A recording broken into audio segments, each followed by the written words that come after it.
Good morning, guys. We are continuing chapter 1. This is the part 2. Part 1 is already uploaded. In this chapter, we are studying this first study with scalar quantities. What is scalar quantities? Those quantities which have only magnitude. Suppose this is A, B.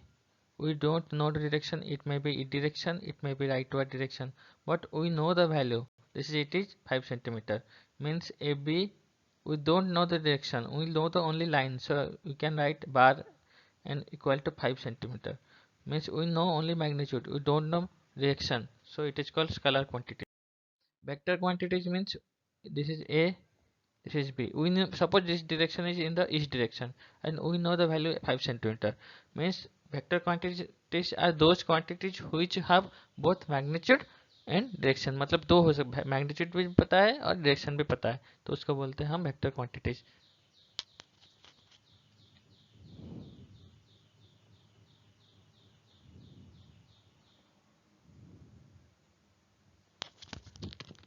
Now we are getting some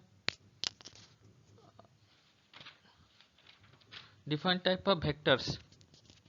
What is unit vector?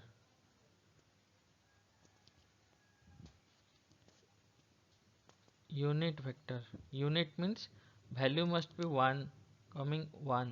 Suppose 1 centimeter or 1 meter or 1 kilometer. Suppose these vectors are A and B. We know the value of 1 centimeter.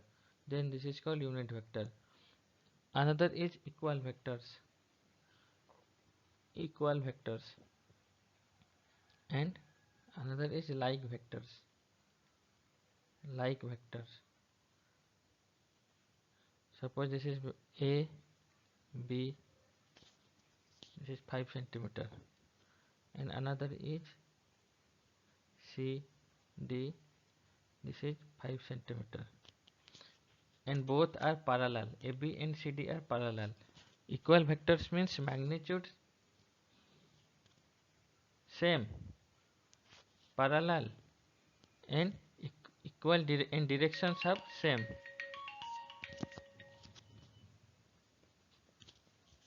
Then this is called equal vectors. If in like vectors magnitude is different. Suppose this have AB have 6 centimeter and CD have 5 centimeter, and both are parallel, but direction are same, and but magnitude is different, so it is called like vectors.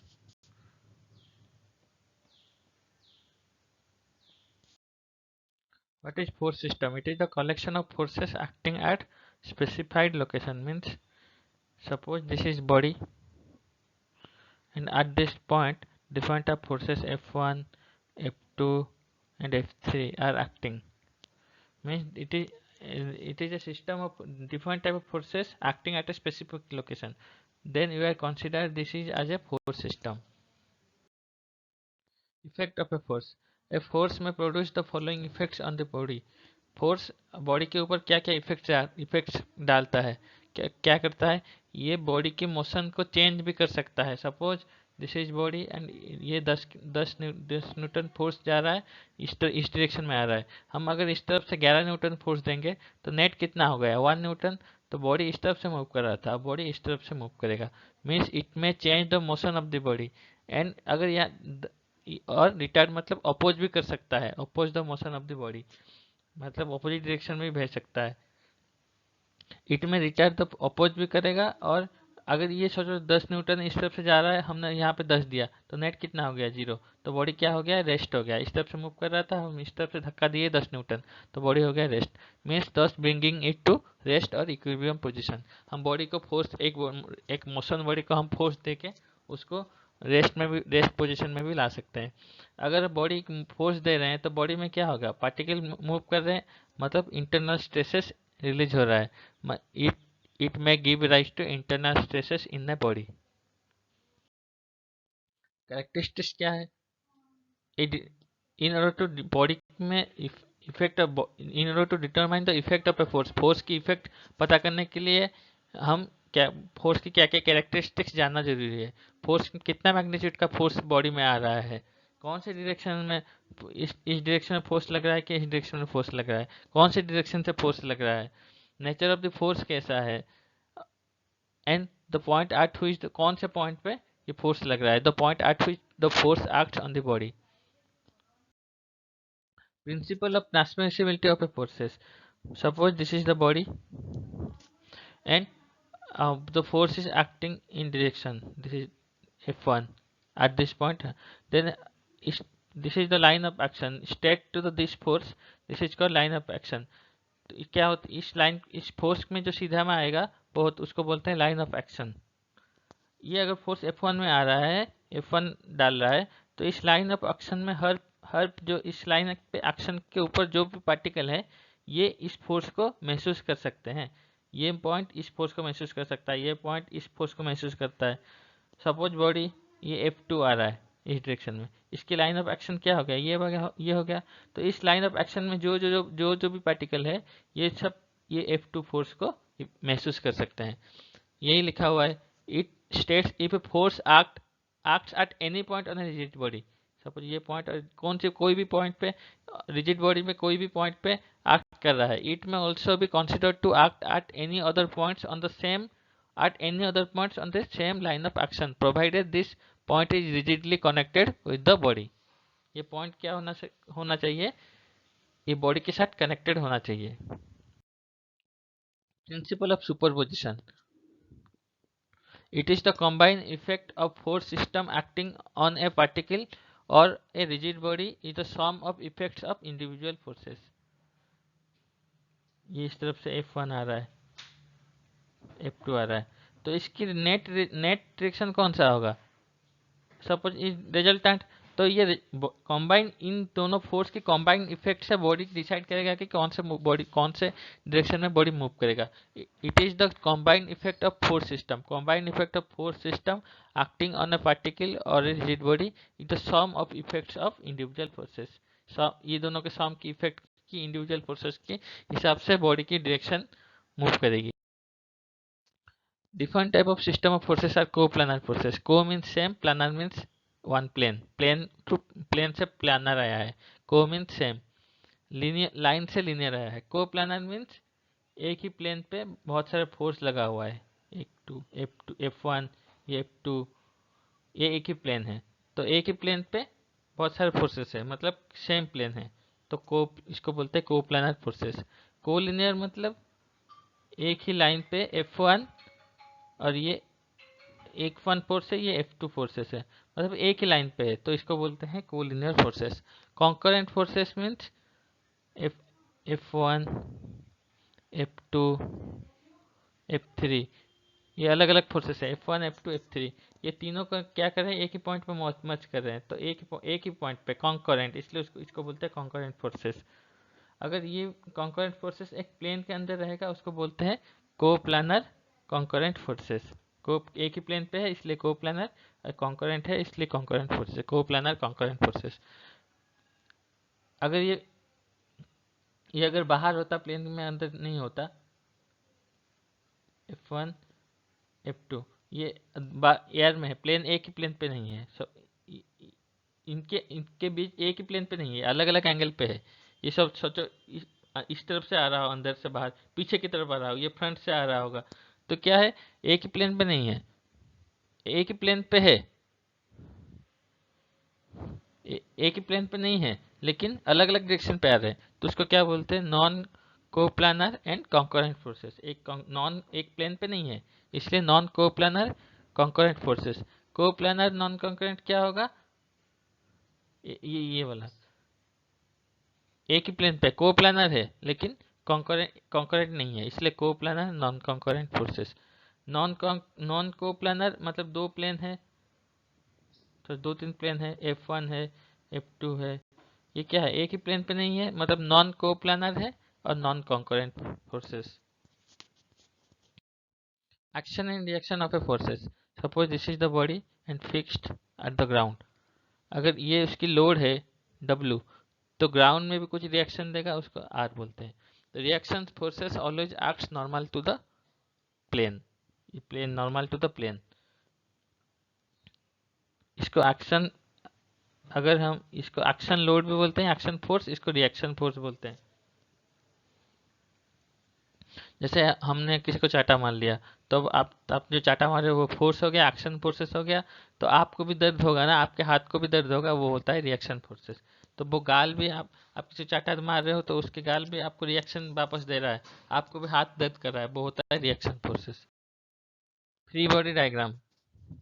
Suppose this is the body in hanging position and it has self weight W, hang position में है और W है। तो free body diagram का मतलब है कि body को हम पूरा रिलैक्स कर देते हैं, फ्री कर देते हैं, जो भी जो सपोर्ट है उसको रिलैक्स कर देते हैं। तो जैसे ये सपोर्ट था, सपोर्ट हमने हटा दिया, तो इसमें क्या क्या लोड आ रहा है, बस उसकी वेट आ रहा है, तो ये बन गया उसका free body diagram. Free body diagram मतलब इसके बॉडी के साथ जो जो सपोर्ट लगा है उसको हटा दो और इसकी फ्री बॉडी डायग्राम बनाओ, और बॉडी में क्या क्या रिएक्शन आ रहा है वो सब उसमें डिनोट करो, उसको बोलते हैं फ्री बॉडी डायग्राम। क्या डायग्राम बनाने का क्या तरीका है, self weight of A particle और रिजिड बॉडी, ये सेल्फ हो गया, इरिस्पेक्टिव इट्स पोजीशन। अगर बॉडी हॉरिजॉन्टल में है तो इसकी सेल्फ वेट क्या आएगा, नीचे आएगा, तो इसकी फ्री बॉडी डायग्राम कैसे बन जाएगी, ऐसे बन जाएगी W। तो फ्री बॉडी डायग्राम में क्या होगा, हमेशा self weight centre of the gravity के डायरेक्शन में पड़ेगा, मतलब डाउनवर्ड डायरेक्शन, या फिर normal to the horizontal plane, ये हॉरिजॉन्टल प्लेन है, normal to the horizontal plane. Suppose हमने बॉडी में इस डायरेक्शन अज्यूम किया कि बॉडी में इस डायरेक्शन में फोर्स आ रहा है, और हमने मैथमेटिकल कैलकुलेशन कर दिया कि ये नेगेटिव आ रहा है, फोर्स नेगेटिव आ रहा है, इसका मतलब ये कंप्रेशन नहीं होगा, ये टेंसाइल फोर्सेस होगा इस तरफ से। अगर हमने सोचा कि हम फोर्स इस तरफ से टेंसाइल मतलब बाहर की तरफ आ रहा है F1, और कैलकुलेशन मैथमेटिकल कैलकुलेशन करने पर नेगेटिव आया, तो हमने गलत अज्यूम किया था, हमने ये कंप्रेसिव फोर्सेस होगा ओरिजिनली। यह हम मैथमेटिकल कैलकुलेशन जब न्यूमेरिकल सॉल्व करेंगे तब इसका यूजेस बहुत ज़्यादा है, ये आगे जान पाओ। Support reaction always acts normal to the support. अगर बॉडी इस तरह सपोर्ट में है तो इसकी सपोर्ट रिएक्शन हमेशा नॉर्मल टू द सपोर्ट होगा। अगर बॉडी इस तरफ से जा रहा है, ये क्या हो गया, सेल्फ वेट हो गया, और ये ग्राउंड है, ये बॉडी ग्राउंड, तो इसकी रिएक्शन क्या, सपोर्ट रिएक्शन क्या होगा, इस डायरेक्शन में होगा support reaction, always acts normal to the support. इस बॉडी की सपोर्ट का इसमें इस प्लेन में सपोर्ट कर रहा है ना, तो इसकी सपोर्ट रिएक्शन क्या होगा, ऑलवेज इसकी 90 डिग्री, देखो ये 90 डिग्री हो गया, ये 90 डिग्री हो गया, तो ऑलवेज 90 डिग्री में सपोर्ट रिएक्शन एक्ट करेगा। Reaction force generated from a roller support. Suppose this is a roller and this is a beam supported by roller support. Roller मतलब ये रोलर है, और ये बी पोजीशन है, ये पोजीशन, ए बी एक बार है, एक बीम है, और ये रोलर सपोर्ट में दोनों एंड में रोलर में सपोर्ट किए गए हैं।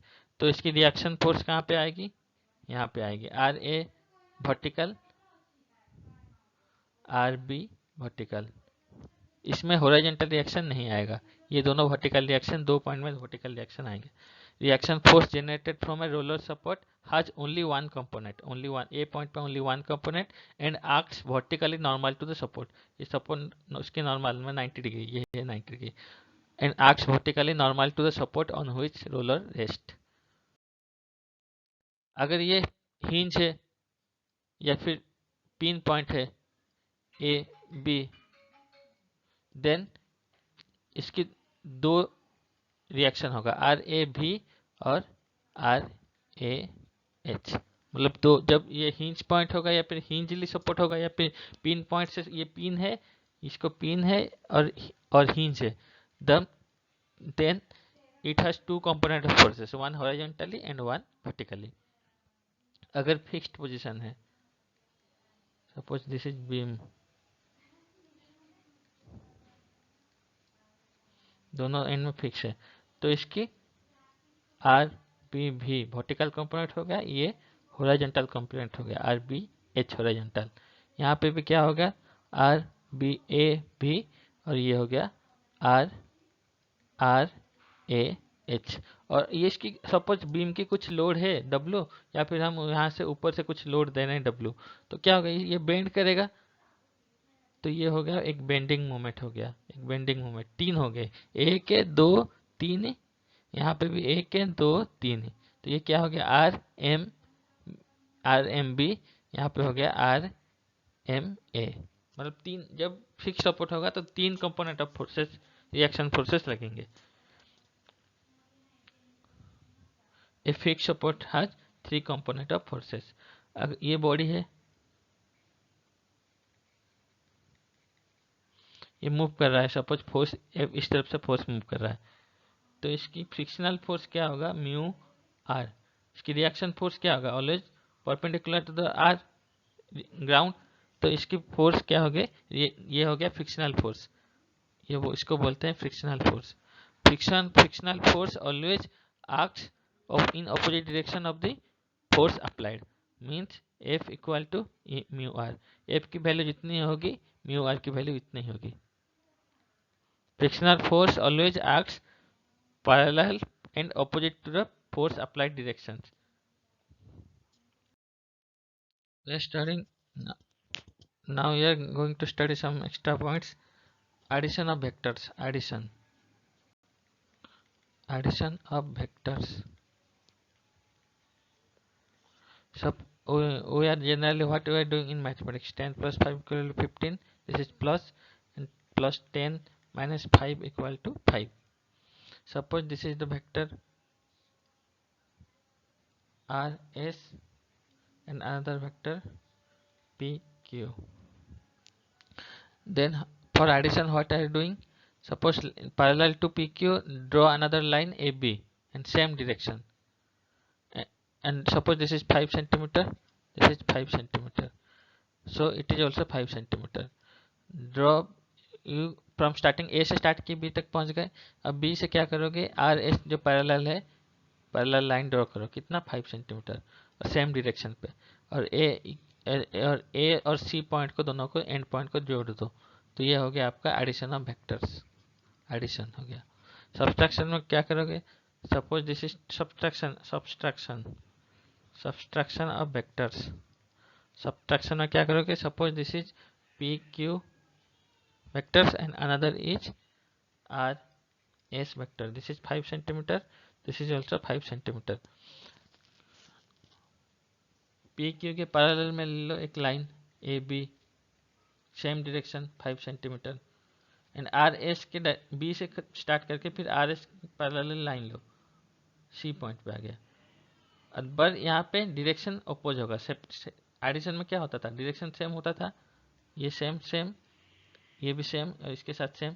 यहाँ पे बस सब्सट्रैक्शन में ये दोनों सेम रहेगा, बट जिसको हम पी क्यू, मतलब यहाँ पे P Q minus R S कर रहे हैं, और सब्सट्रैक्शन कितना निकाल रहे हैं वो देख रहे हैं। यहाँ पे क्या कर रहे हैं, P Q plus R S देख रहे थे, तो और सब्सट्रैक्शन कितना आ रहा है, ए सी, तो ये प्लस था इसमें, तो इसलिए यहाँ पे सेम डायरेक्शन हो रहा था, पर यहाँ पे माइनस है, तो इसलिए यहाँ पे डायरेक्शन अपोजिट हो जाएगा।